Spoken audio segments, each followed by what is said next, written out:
अस्सलाम वालेकुम। क्या हाल है भाई आप लोगों का? क्या मिजाज है? कोई सवाल है आपका पिछले लेक्चर से या असाइनमेंट से?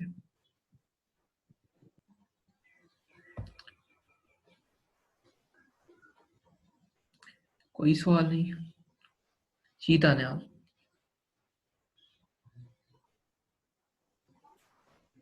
वालेकुम सलाम काशिफ भाई मैंने पूछना था कि ये जो वेक्टर्स हम यूज करते हैं जी तो इसके इसके साथ जब हम इनको लूप फॉर लूप में जब लिखने लगते हैं तो इसके होते हैं डॉट बिगिन और डॉट साइज वगैरह डॉट एंड। जी। तो जब हम सिंपल डाटा टाइप लिखते रहते हैं जैसे इंट साइज टी वगैरह तो वो उसके साथ काम नहीं करता, लेकिन जब हम ऑटो लिखते हैं तब वो काम करना शुरू कर देता है अ, किसके अंदर? फॉर लूप के अंदर। फॉर लूप के अंदर जहाँ पे आप इंट आई लिखते हो या उस जगह पे जी कह रहे हो आप? जी जी बिल्कुल। अगर वहाँ इंट आई या साइज टी वगैरह यूज करूँ मैं तो फिर वो जी। नहीं इस तरह एरर शो होता है, लेकिन अगर ऑटो का कीवर्ड यूज करूँ तब काम करता है। अ, वैसे आना तो नहीं चाहिए, लेकिन ऑटो यूज कर लें या साइज अंडरस्कोर टी यूज कर लें, ये यूज। साइज से भी वो एरर रेड लाइन से शो कर रहा था, लेकिन ऑटो पे नहीं कर रहा था। मैंने स्टैक और फ्लो से ये कोड कॉपी किया था।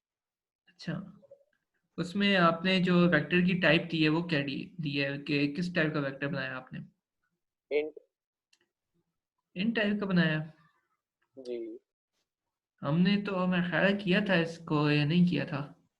लेकिन जब हम भी कर रहे थे तो वो नहीं हो रहा था, जब हम डॉट एंड यूज कर रहे थे शायद इस तरह से कुछ डॉट बिगिन और डॉट एंड करते, लेकिन वो नहीं हो पा रहा था। अच्छा जब आपने कहा था हम बाद में इसको देखेंगे। अच्छा। अच्छा, आप उसमें फॉर लूप में डॉट बिगिन और डॉट एंड यूज कर रहे हो जी जी स्टार्टिंग और एंडिंग के लिए? जी जी बिल्कुल। अच्छा अच्छा, फिर ठीक है। ऑटो ये करता है ना कि वो खुद देख लेता है कि या इसके अंदर डेटा टाइप कौन सी पड़ी हुई है ना, तो वो फिर उस हिसाब से उसको चलाता है। जैसे आप फॉर ईच के अंदर आइटरेटर किसी का यूज करते हो ना, ये उसी तरह का हिसाब है ना। तो बेहतर है आप अच्छा। उसके बजाय डॉट बिगिन डॉट एंड के बजाय आप ये कर लो कि आप फॉर ईच लूप यूज कर लो, फॉर ईच लूप लगा के यूज कर लो उसको। चलें ठीक है काफी। ये सारी जो मसले आ रहे हैं ना कि स्टार्टिंग एंडिंग वाले, तो ये फॉर ईच के अंदर आएंगे ही नहीं, वो सारे खुद आइटरेट कर देगा। ठीक है, और कोई सवाल?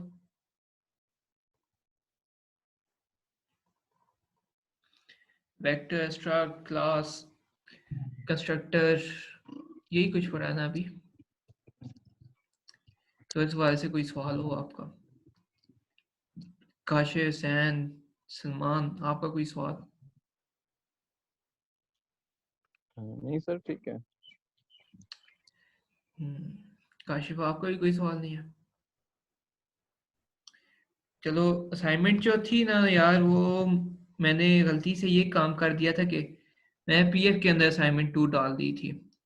मैं समझ रहा था ऊप के अंदर डाली हुई है, तो असाइनमेंट मैंने ऊप के अंदर अब कैनवस पे कल शायद बना दी थी, लेकिन उसका टाइम जो है रात तक ही मेरे ख्याल में लिखा था और आप लोगों को बता नहीं सका। तो अभी ये है कि आप लोग अपलोड कर देना, फिर मैं उसको उधर चेक कर लूँगा। तो आज जो हम सर पढ़ेंगे। आज तक ही टाइम है? हाँ, आज मैं रात का? 1 मिनट में देख लेता हूँ। Canvas।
हम आज रात तक मैंने कर दिया 12 बजे तक, तो 12 बजे तक आप जो है कि असाइनमेंट सबमिट करवा सकते हो।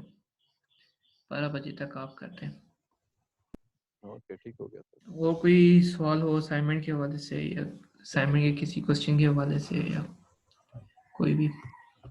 ये नहीं, ये याद रखें अभी खबर। जी अली। काशी भाई जो बुक टाइप वाला था ना, उसमें एक चीज़ पूछनी थी कि फाइल है वो जो कह रहे थे कि आपने डाटा अपडेट करना है, आप डाटा डिलीट भी कर सकते हो और चेक भी लगाना है, सर्च किसी बुक का अगर नेम से सर्च करना है या जो भी, तो इसमें पीछे फाइल हैंडलिंग नहीं यूज़ होती? नहीं नहीं, आपने एक सिंपल एक बनानी थी ना, उसमें एक रिकॉर्ड बनाना था, ठीक है? और रिकॉर्ड बना के उसके अंदर आप चेक कर लो, फाइल की जरूरत नहीं थी। ठीक हो गया। ठीक है, जैसे स्टूडेंट्स का डेटा बनाया था ना, उसी तरह एक सिंपल बना दो और उसके अंदर जो है सारी इंफॉर्मेशन स्टोर करवा के, तो उसके बाद उसको देख लो। ठीक है, तो आज के लेक्चर की तरफ जाते हैं फिर। तो विजुअल स्टूडियो, आज मैंने आपके क्लास से पहले काम कर लिया था, ताकि फिर हम विजुअल स्टूडियो को देखते रहते हैं कि कब स्टार्ट होएगा। तो हमारी आज की ये जो क्लास है, ये है क्लॉक टाइप की। तो इसमें कुछ फंक्शंस हैं, सेट टाइम है, गेट टाइम है, पार्ट प्रिंट टाइम है, increment seconds, increment minutes, hours और इक्वल टाइम है। ठीक है, और इसकी इम्प्लीमेंटेशन हमने इधर इम्प्लीमेंटेशन डॉट सीपीपी में की हुई है। तो सबसे पहला है सेट टाइम का। तो अगर चेक करेगा ये, अगर हॉर्स जो हैं 0 से 24 तक के दरमियान है, तो हॉर्स को सेट कर देगा, एल्स हॉर्स को 0 कर देगा। इस तरह मिनट्स को 60 तक, सेकंड्स को 60 तक देखेगा। इस तरह गेट टाइम है, तो वो गेट करेगा जो उसके हॉर्स, मिनट्स और सेकंड्स हैं। ठीक है, उसके बाद इंक्रीमेंट हॉर्स है, तो ये चेक करेगा कि अगर हॉर्स ग्रेटर दैन 23 हो गए तो उनको 0 कर देगा, क्योंकि रात को टाइम जो होता है बेसिकली 0 हो जाता है। इसी तरह मिनट्स को अगर 60 हो जाते हैं तो इंक्रीमेंट हॉर कर देगा और 7 मिनट्स को 0 कर देगा, क्योंकि जब 60 से ज़्यादा हो जाते हैं, मिनट से 60 हो जाते हैं, तो साथ आपका 1 घंटा भी अपडेट हो जाता है। उसके बाद हमारे पास सेकेंड्स हैं, वो मिनट्स को अपडेट कर देंगे। फिर हमारे पास प्रिंट का फंक्शन है, और लास्ट में जो हमारा जो काम का जो असल फंक्शन है वो है क्लॉक टाइप का, कि हमने जो एक क्लॉक का दूसरे क्लॉक से कंपैरिजन करना है। ठीक है, तो ये हमारा मेन फंक्शन है। तो मेन फंक्शन में मैंने अभी कुछ भी नहीं लिखा, हेलो वर्ल्ड लिखा। तो क्योंकि हमने सारी हैश इंक्लूड आया स्ट्रीम जो करते थे और यूजिंग नेम स्पेस स्टैंडर्ड जो करते थे, वो सारा हमने क्लॉक टाइप डॉट एच में कर दिया है। तो यहाँ पे हमने जब उसके अंदर clock type dot H include करवा दिया है, तो दोबारा यूजिंग नेम स्पेस स्टैंडर्ड और आयो स्ट्रीम जो था वो लिखने की जरूरत नहीं बची। तो क्लॉक टाइप के 2 ऑब्जेक्ट बनाते हैं, क्लॉक 1, इसके अंदर अपना टाइम भेज देते हैं हम 3:14 और 4 सेकेंड। क्या कह रहा है? अच्छा, इसका कंस्ट्रक्टर नहीं, कंस्ट्रक्टर बना लेते हैं और इसके वेरिएबल्स लिखे हुए। ठीक है, क्लॉक टाइप। अच्छा, यहाँ पे आप मुझे सारे बताओ कि यहाँ पे जब हम डिफ़ॉल्ट कंस्ट्रक्टर बनाएंगे इनिशियलाइजर लिस्ट वाला, तो कैसे बनाएंगे? और आप सब जो है उधर चैट में प्राइवेट मैसेज कर दो इसका।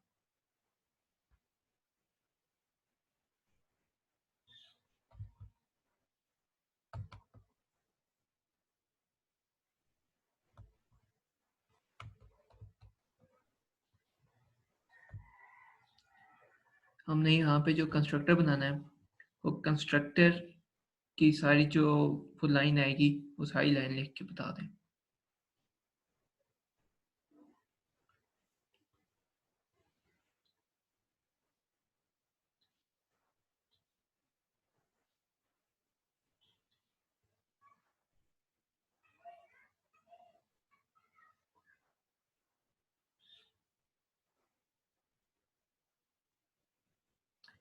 ठीक है जी, एक बंदे ने बता दिया, बाकी सब भी बता दें।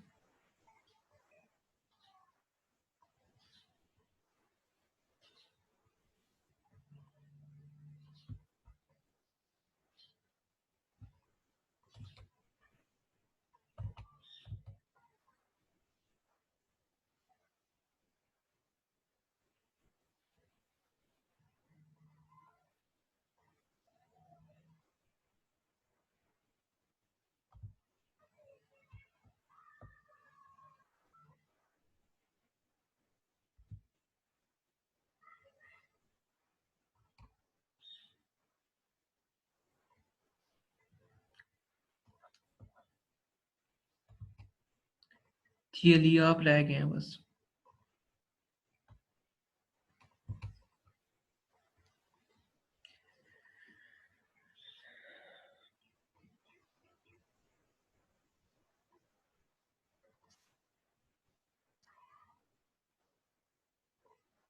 अच्छा सलमान, आपने लास्ट क्लास ली थी हमारी जिसमें हमने डिफॉल्ट कंस्ट्रक्टर पढ़ा था? नहीं सर, वो क्लास में मिस हो गई थी और मैंने अभी वीडियो भी नहीं देखी। मैंने मेरे पास एक बुक पढ़ी है ओक की, वहाँ से मैंने किया था वैसे ये कंस्ट्रक्टर और डिफॉल्ट कंस्ट्रक्टर वगैरह। अच्छा पीएम सीरीज है सी प्लस प्लस की, वहाँ से मैंने ये सारे किए हैं वैसे।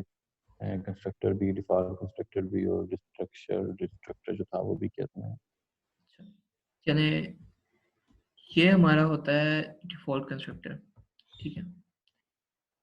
अच्छा, हमने हर मिनट और सेकंड से लिखा हुआ ब्रेक किया हुआ है, क्लॉक टाइप है।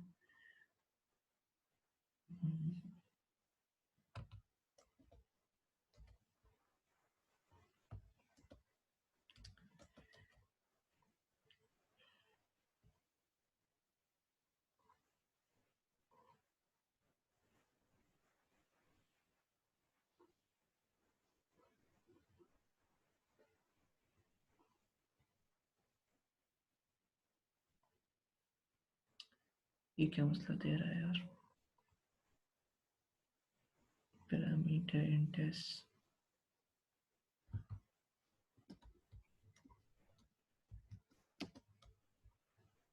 चलो हम दोबारा कंस्ट्रक्टर बना लेते हैं। अच्छा, डिफॉल्ट कंस्ट्रक्टर हम इसलिए यूज करते हैं ना कि हम जब हमारे पास मल्टीपल, फॉर एग्जांपल वो होता है, क्या कहते हैं, मल्टीपल पैरामीटर्स हैं, ठीक है, मेंबर वेरिएबल्स हैं, तो उसके अंदर हमारे पास यहाँ पे इंट हॉर्स है, मिनट्स है और सेकंड्स है। हो सकता है कि कभी वो हॉर्स दे, कभी वो मिनट्स दे, कभी वो सेकंड्स दे, और कभी सिर्फ हॉर दे, कभी सिर्फ मिनट दे, कभी सिर्फ सेकंड दे, कभी हॉर और मिनट दे और कभी सेकंड ना दे। तो इस तरह हमारे पास डिफरेंट टाइप के कंस्ट्रक्टर्स बन जाएंगे। हमें एक क्लास के लिए 6-7 कंस्ट्रक्टर्स लिखने पड़ेंगे, ठीक है। तो उस चीज से बचने के लिए हम एक डिफॉल्ट कंस्ट्रक्टर यूज करते हैं, ठीक है। अली आपने वह क्लास नहीं ली थी, तो उस चीज से बचने के लिए ये हम कैसे? डिफॉल्ट कंस्ट्रक्टर यूज करते हैं। तो डिफॉल्ट कंस्ट्रक्टर ये करता है कि उन सारे कंस्ट्रक्टर्स के बजाय एक ऐसी फंक्शनैलिटी हमें देता है कि जिससे हम वो 7 कंस्ट्रक्टर छोड़ के सिर्फ एक कंस्ट्रक्टर से वो सारे काम कर लेते हैं, ठीक है। तो होता सिंपल कंस्ट्रक्टर की तरह ही है। तो सबसे पहले कौन सा हमारा h है, तो 0, फिर इंट,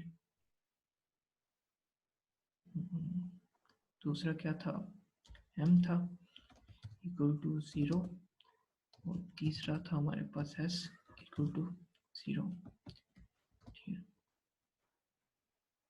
और इसके बाद हमने जो लिखना है वो है कि अपने जो हमारे एक्चुअल पैरामीटर्स हैं, और उनके अंदर हमने ये जो हमारे नीचे से दूसरे पैरामीटर्स आ रहे थे उनको पास कर देना।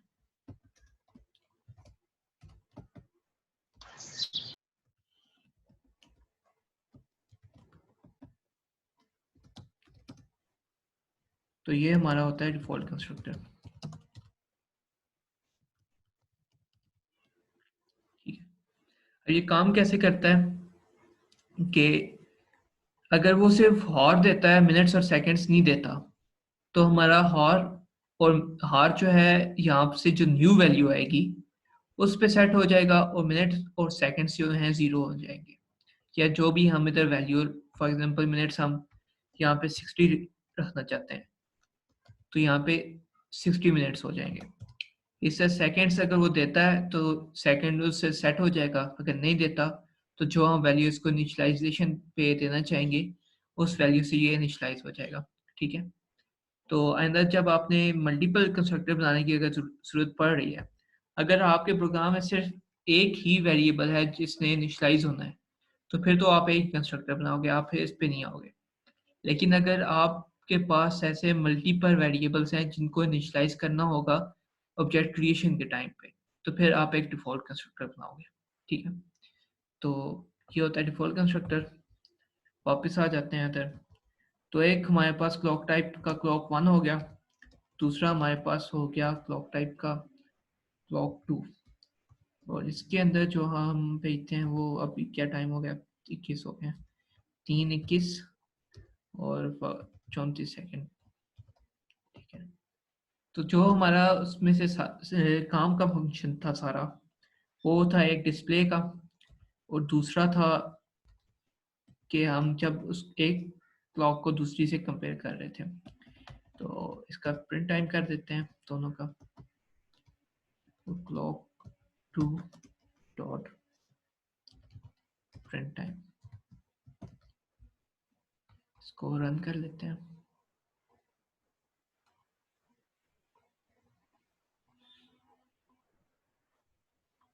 अच्छा, जब तक चले ये हैंग हो गया, रन हो जाए तो फिर इसको आगे देखते हैं।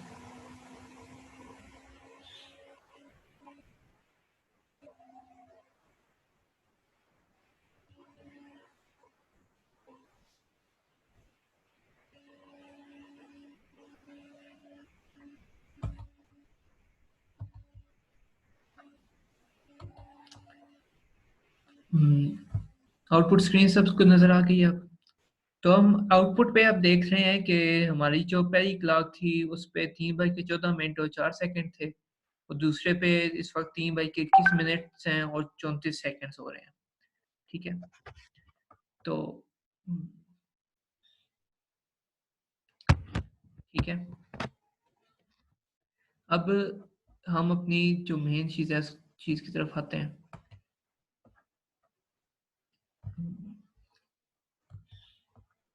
जो हमारा फंक्शन है क्लॉक 1 डॉट, क्या नाम था, इक्वल टाइम क्लॉक 2। अब इस फंक्शन की डेफिनेशन में जाते हैं। तो ये हमारा इक्वल टाइम का फंक्शन है। तो ये फंक्शन तो हमें क्या दे रहा है, एक बुलियन रिटर्न कर रहा है कि अगर एक के हॉर दूसरे के हॉर के इक्वल हो, मिनट्स दूसरे के मिनट्स के और सेकंड्स दूसरे के सेकंड से।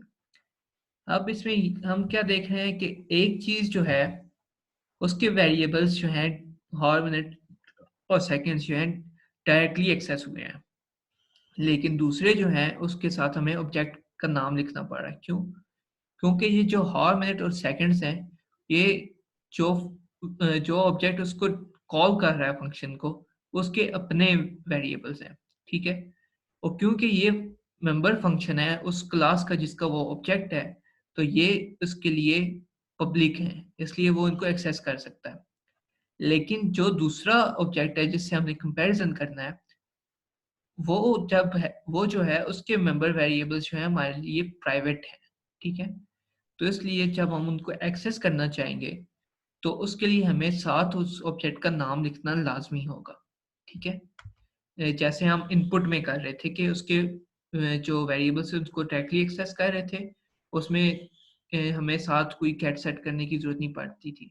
इसी तरह यहाँ पे हम उसके हाफ और सेकंड्स जो है डायरेक्टली एक्सेस करें, जबकि दूसरे ऑब्जेक्ट के जो हाफ मिनट्स और सेकंड्स हैं उनको एक्सेस करने के लिए हमें डॉट हार उसका ऑब्जेक्ट का नाम और साथ डॉट हार डॉट में और डॉट सेकंड लगाने पड़े। ठीक है, तो ये हमें क्या देगा, एक बूलियन रिटर्न करेगा। तो हम इसको ऐसे लिख देते हैं कि तरह की clock type dot CPP if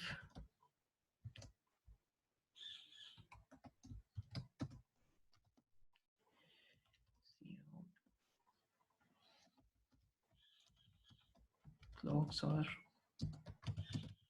equal,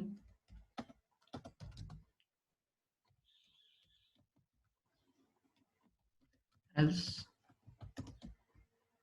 cout clocks are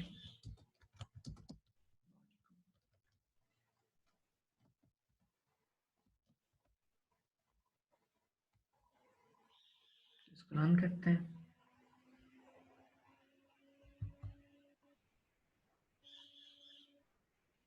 अच्छा, पहले थोड़ा आउटपुट को बेहतर बना लेते हैं।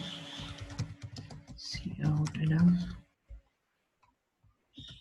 cout enough।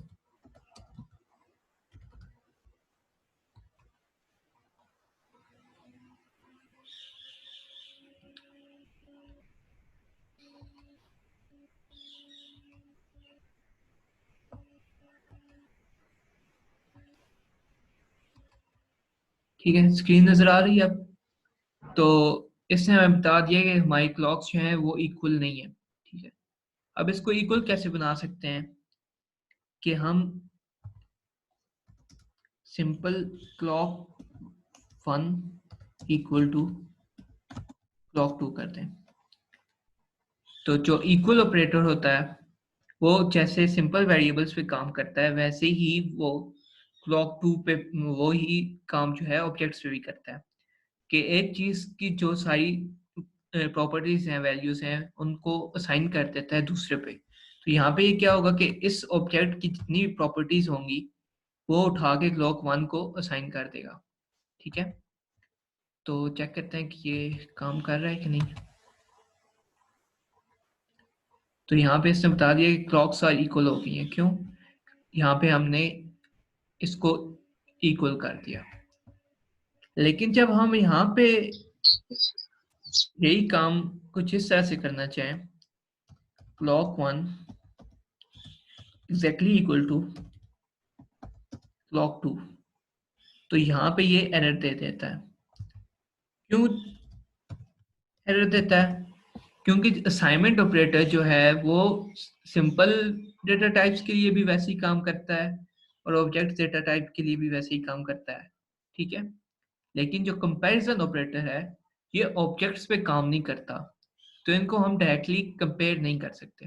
ठीक है, तो डायरेक्टली कंपेयर करने के लिए हम क्या करते हैं, हम यहाँ पे यूज करते हैं ऑपरेटर ओवरलोडिंग। ठीक है, ऑपरेटर ओवरलोडिंग क्या होता है कि हम किसी ऑपरेटर के मीनिंग को चेंज कर देते हैं या उसके मीनिंग को इनहेंस कर देते हैं। अगर हम यहाँ पे एक और काम करना चाहें कि क्लॉक 1 को इक्वल करना चाहें, क्लॉक 1 प्लस क्लॉक 2 करना चाहें, तो ये प्लस भी नहीं करता, माइनस करें माइनस भी नहीं करता, डिवाइड करें डिवाइड भी नहीं करता, मल्टीप्लाई करें मल्टीप्लाई भी नहीं करता। तो मतलब कि हम इसको ना ऐड कर सकते हैं, अगर कहीं पे हमें ऐड करना है, मल्टीप्लाई करना चाहते हैं नहीं कर सकते। तो इस तरह काफ़ी चीज़ें हैं जो हम ऑब्जेक्ट्स के साथ नहीं कर सकते, जो हम सिंपल डेटा टाइप से कर सकते हैं। इसके अलावा हम जब एरे को चला रहे होते हैं तो हम उसको बाउंड नहीं चेक कर सकते, तो ऑपरेटर ओवरलोडिंग का यूज़ करके हम उसका बाउंड चेक कर सकते हैं क्या है कि वो आउट ऑफ बाउंड हो रही है नहीं हो रही। तो इस तरह की डिफरेंट एप्लीकेशन है ऑपरेटर ओवरलोडिंग की। ठीक है, तो ऑपरेटर ओवरलोडिंग होता यह है कि हम किसी ऑपरेटर को लेते हैं, उस ऑपरेटर के ऊपर एक फंक्शन बनाते हैं और उस फंक्शन को यूज करके उसको इस काबिल बना देते हैं कि वो जो फंक्शन है हमारा वो ऑब्जेक्ट्स पे भी वैसे ही काम करे जैसे कि वो सिंपल डेटा टाइप्स पे कर रहा होता है। ठीक है, तो ऑपरेटर ओवरलोडिंग पे जाने से पहले हमें दो चीजें पहले देखनी पड़ेंगी। एक चीज जो है वो है this operator, sorry this pointer है एक। ठीक है, तो सबसे पहले हमें दिस का पॉइंटर पढ़ना पड़ेगा और दूसरी चीज जो है एक फ्रेंड फंक्शन है। तो ये दो चीजें जो है हमें देखनी है। ठीक है, तो सबसे पहले जो चीज हम देखते हैं वो है दिस। ठीक है, स्टैटिक दिस।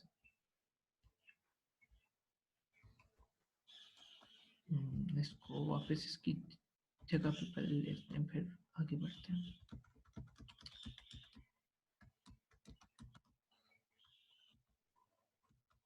अच्छा, अभी तक जो हमने बात की है इसके हवाले से अगर किसी का कोई सवाल होता है या कोई कंफ्यूजन, जो हमारा वो था डिफ़ॉल्ट कंस्ट्रक्टर, उस पर किसी की कोई कंफ्यूजन है तो वो पूछ लें, फिर हम जिस पे जाते हैं।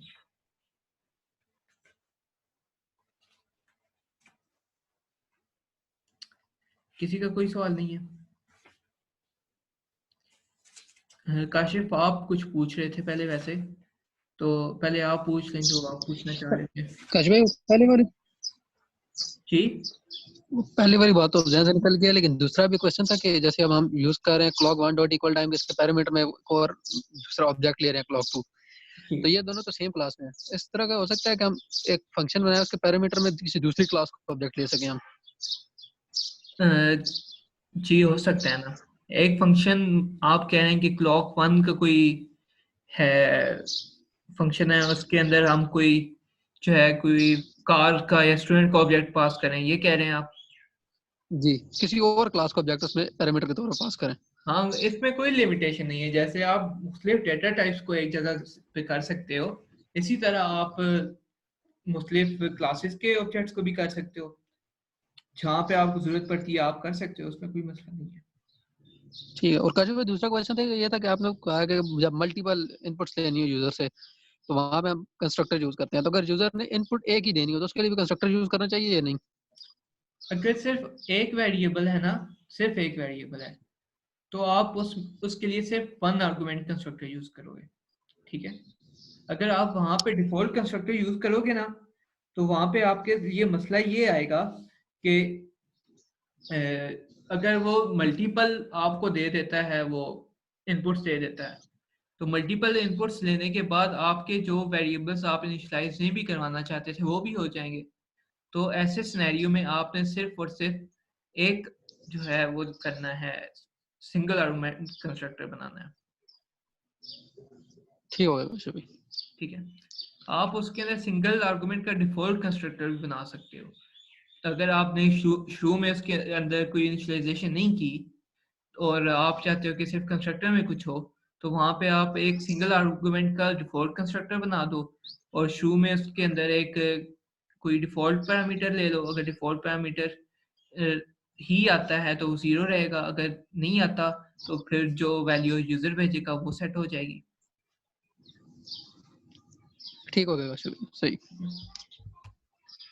अच्छा, और कुछ, और किसी का कोई सवाल?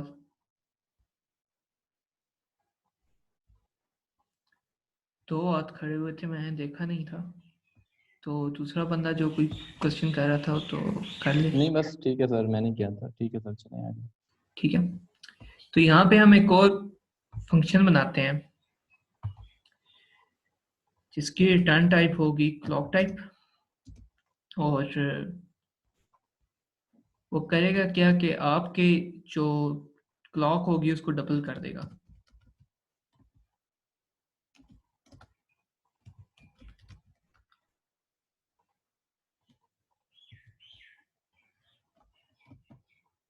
ठीक हो गया? हाँ, तो इसकी अब डेफिनेशन करते हैं।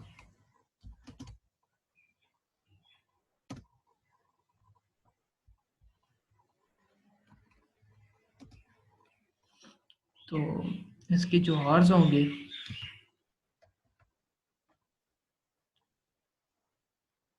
उसको भी मल्टीप्लाई बाय 2 करते हैं, सॉरी, मल्टीप्लाई इक्वल 2, मिनट्स को भी मल्टीप्लाई इक्वल 2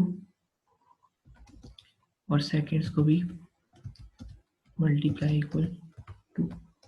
साथ चेक कर लेते हैं। इफ और ग्रेटर देन 23 हो जाता है तो और को 0 कर दो।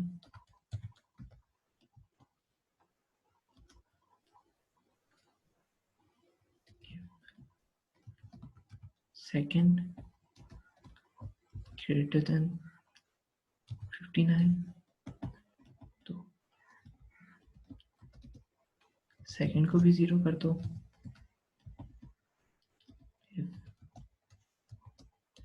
मिनट ग्रेटर देन 59 तो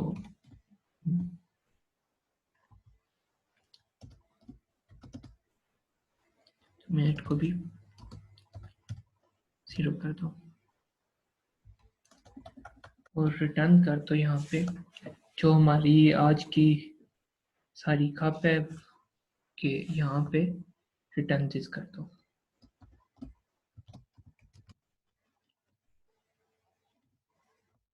ठीक है, अब चले जाते हैं इधर से इम्प्लीमेंटेशन डॉट सीपीपी में। ठीक है, तो ये जो दिस होता है ये क्या कहता है कि आपका ऑब्जेक्ट जो होता है उस पूरे ऑब्जेक्ट को रेफर करता है। ठीक है, कि जब आप यहाँ से कोई एक मिनट यहाँ पे कमेंट लिख लेते हैं।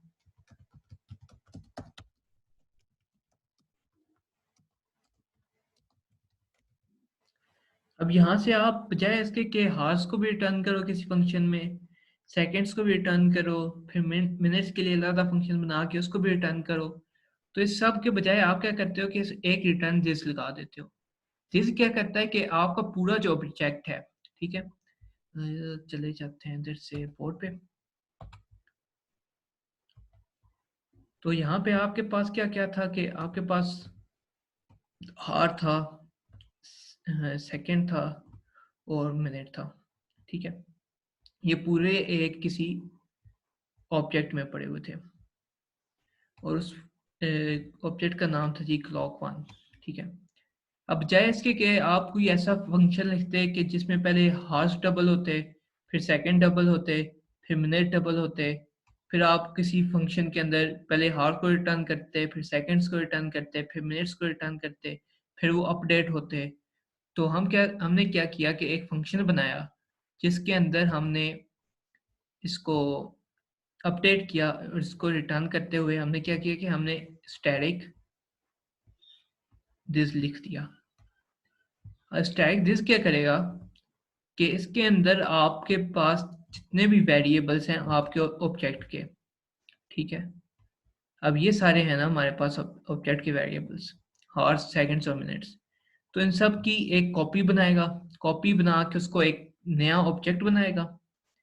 ये हमारा नया ऑब्जेक्ट मजे का बन गया। तो ये हमारा नया ऑब्जेक्ट बन गया, ये हो गया हार्स, ये हो गए सेकंड्स और ये हो गए मिनट्स। तो जब ये रिटर्न करेगा तो ये सिंगल इस हार और सेकंड और मिनट को रिटर्न करने के बजाय इस पूरे ऑब्जेक्ट को रिटर्न करेगा। ठीक है, तो इससे आपको क्या फायदा होगा कि जब आप अपनी clock type.cpp में clock 1 के ऊपर ये चलाओगे clock 1 डॉट डबल क्लॉक, तो सिंपल एक असाइनमेंट ऑपरेटर को यूज करके आप वो सारा काम जो है सिंपली कर सकते हो। ठीक है, इससे फर्क क्या पड़ा है, एक तो आपका बहुत सारा कोड बच गया, कोड बचने के साथ साथ आपका जो प्रोग्राम था वो रीडेबल हो गया है कि हमें पता चल रहा है कि ये जो क्लॉक 1 है ये डबल होके फिर से क्लॉक 1 में या फिर डबल होके क्लॉक 2 के अंदर सेव हो रही है। ठीक है भाई, ये आईडी आपका शो नहीं हो रहा। अच्छा, आईडी नहीं शो रहा, सॉरी। तो ये हमने क्या किया कि क्लॉक 1 पे चलाया डॉट डबल क्लॉक का फंक्शन और डबल क्लॉक करके हमने दोबारा क्लॉक 1 के अंदर नई वैल्यूज को स्टोर करवा दिया। ठीक है, तो स्टोर करवाने से हमें क्या क्या फायदा हुआ है, फायदा हमें ये हुआ है कि एक तो हमारा प्रोग्राम रीडेबल हो गया। रीडेबल से मकसद ये है कि यहाँ पे पता चल रहा है कि क्लॉक 1 की वैल्यू डबल होके क्लॉक 1 में स्टोर हुई है या क्लॉक 2 में स्टोर हुई है। एक तो हमारा कोड रीडेबल हो गया, फिर हमारा कोड छोटा हो गया और फिर हमें इसमें मैनिपुलेशन ज़्यादा करने की ज़रूरत नहीं पड़ी। सारा काम जो था वो कंपाइलर ने खुद करके एक नया ऑब्जेक्ट बना के यहाँ पे हमें वापस भेज दिया। एक और चीज़ जो याद रखने वाली है और मैं भूल गया था, वो ये है कि जब आप किसी चीज़ इसको पॉइंटर को रिटर्न कर रहे हो तो वो हमेशा बाय रेफरेंस होता है, ठीक है। तो इस चीज़ का आपने ख्याल करना है कि यहाँ पे बाय रेफरेंस लाजमी लगाना है। खुद नहीं करेगा।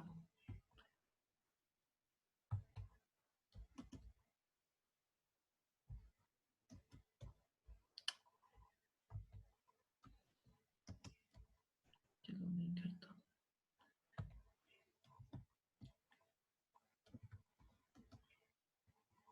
ठीक हो गया।